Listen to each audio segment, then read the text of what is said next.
I love telling the stories to the young people because for me, it is a deliberate act of passing on the baton that we received from our forebears to the next generation.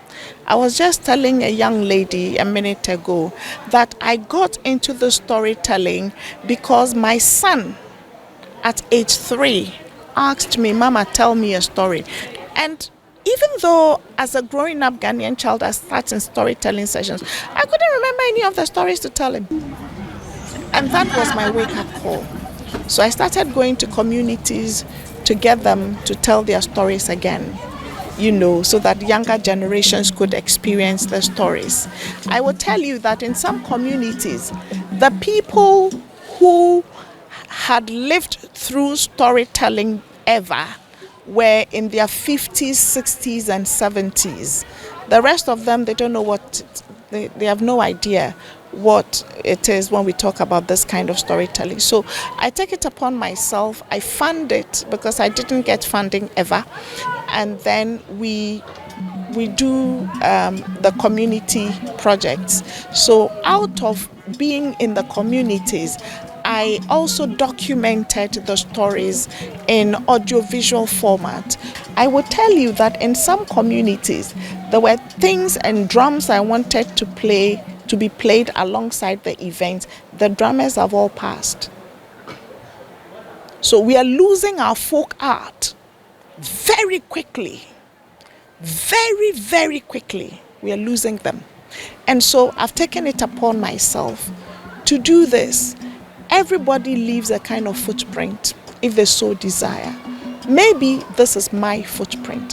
I will tell you that sometimes in church, my sermon is a story. I will tell the story and back it with scripture. Then you will see the connection between our folk tales and the scriptures that we preach today. I am super duper worried. That is why for 17 years, when I am paid, I take money out of my pocket and I go into communities to do this work. People have laughed at me thinking, she doesn't know what to do with her money.